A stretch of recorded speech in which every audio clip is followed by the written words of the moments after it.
ನಮಸ್ಕಾರ ರೀ ಬಂಧುಗಳೇ. ಅಮೇರಿಕಾದಲ್ಲಿದ್ದರೂ ಭಾರತೀಯ ಜನರನ್ನು, ಭಾರತೀಯ ಸಂಸ್ಕೃತಿಯನ್ನು, ಭಾರತೀಯ ಮನೆಗಳನ್ನು ಮತ್ತು ಅಂಗಡಿಗಳನ್ನು ನೋಡಬೇಕಂತ ನಿಮ್ಗೆ ಅನಿಸಿದ್ರೆ ಈ ವಿಡಿಯೋ ನಿಮ್ಮ ಸಲುವಾಗಿರಿ. ಯಾಕಂದ್ರೆ ನಾವು ಇವತ್ತು ಅಮೇರಿಕಾದ ನ್ಯೂ ಜರ್ಸಿ ರಾಜ್ಯದ ಸುಂದರವಾದ ಎಡಿಸನ್ ಎಂಬ ಸಣ್ಣ ಊರಿಗೆ ಬಂದೇವ್ರಿ. ಇಲ್ಲಿ ನಮ್ಮ ಭಾರತದೊಳಗ ಇರುವಂಗ Malabar jewellers, Sara jewellers, Manyavar, Naulakha jewellers, Virani jewellers, Kalyan jewellers ಮತ್ತು ಶಾಲಿಮಾರ್ ಗ್ರಾಸರಿ ಎನ್ನುವಂಥ ಅಂಗಡಿಗಳನ್ನು ನೋಡ್ಬೋದ್ರಿ. ಎಡಿಸನ್ ಎಂಬ ಹೆಸರು ಕೇಳಿದ್ಕೊಳ್ಳೆ ನಮ್ಮ ಮನಸ್ಸಿಗೆ ಬರೋದು ಮಹಾನ್ ವಿಜ್ಞಾನಿ ಥಾಮಸ್ ಆಲ್ವಾ ಎಡಿಸನ್. ಅವರ ಹೆಸರಿನಿಂದ ಪ್ರಸಿದ್ಧಿಯಾದ ಈ ಪ್ರದೇಶ ಹೆಚ್ಚಿನ ಅಭಿವೃದ್ಧಿ ಹೊಂದಿದ ನಗರಗಳಲ್ಲಿ ಒಂದಾಗಿ ಬೆಳೆದೈತ್ರಿ.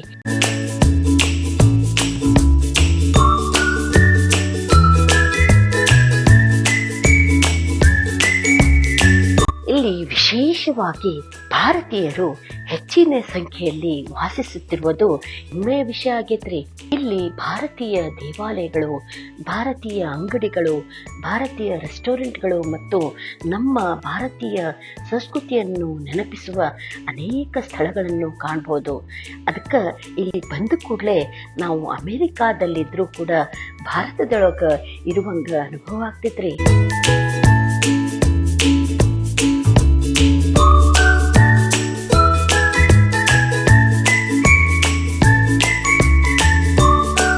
ಇಲ್ಲಿನ ರಸ್ತೆಗಳನ್ನು ನೋಡಿದ್ರೆ ಖರೇನೂ ಆಶ್ಚರ್ಯ ಆಗ್ತೈತ್ರಿ.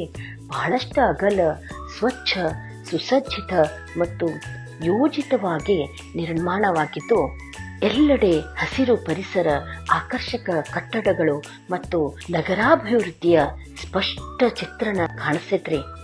ಭಾರತಕ್ಕೆ ಹೋಲಿಸಿದ್ರೆ ಇಲ್ಲಿ ಒಂದು ದೊಡ್ಡ ವ್ಯತ್ಯಾಸ ಸ್ಪಷ್ಟವಾಗಿ ಕಾಣಿಸ್ತೈತ್ರಿ. ಸ್ವಚ್ಛತೆ, ಶಿಸ್ತು, ಸಮಯ ಪಾಲನೆ ಮತ್ತು ನಿಯಮಗಳ ಪಾಲನೆಗೆ ಇಲ್ಲಿ ಬಹಳ ಮಹತ್ವ ಕೊಡ್ತಾರ್ರಿ. ರಸ್ತೆ ಮೇಲೆ ಇಲ್ಲಿ ಎಲ್ಲೂ ಹಾರ್ನ್ ಶಬ್ದ ಕೇಳಿಸಂಗಿಲ್ರಿ. ಸಾರ್ವಜನಿಕ ಸ್ಥಳ ಅದು ಪಬ್ಲಿಕ್ ಪಾರ್ಕ್ ಇರ್ಬೋದು, ಸ್ವಚ್ಛವಾಗಿ ಕಾಪಾಡಿಕೊಳ್ಳೋ ಜವಾಬ್ದಾರಿ ಪ್ರತಿಯೊಬ್ಬ ನಾಗರಿಕರದು ಆಗೈತಿ ಅನ್ನೋದು ಒಂದು ವಿಶೇಷ ರೀ.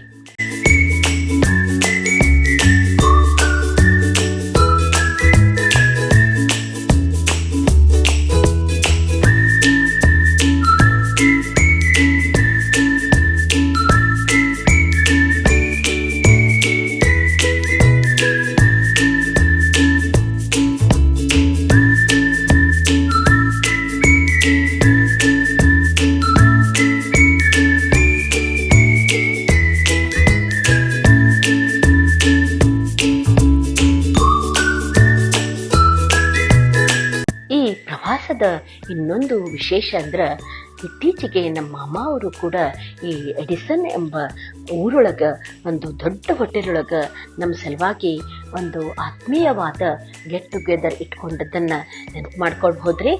ಎಲ್ಲರೂ ಒಂದಾಗಿ ಸೇರಿ ನಗು ಸಂಭ್ರಮದ ನಡುವೆ ಕಳೆದ ಆ ಕ್ಷಣಗಳು ನಮ್ಮ ಜೀವನದ ಮಧುರ ನೆನಪುಗಳಾಗಿ ಉಳಿತಾವ್ರಿ.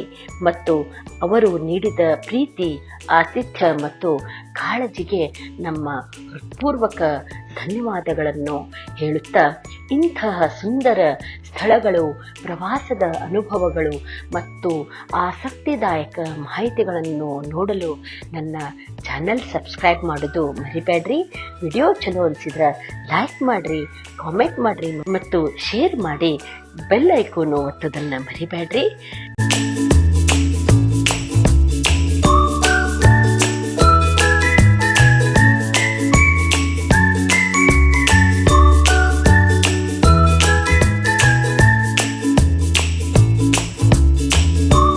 ಆತ್ಮೀಯ ಬಂಧುಗಳೇ, ಮುಂದಿನ ವಿಡಿಯೋ ಒಳಗೆ ಮತ್ತೊಂದು ಹೊಸ ಸುಂದರ ಸ್ಥಳದಲ್ಲಿ ಭೇಟಿಯಾಗೋಣ. ಧನ್ಯವಾದ.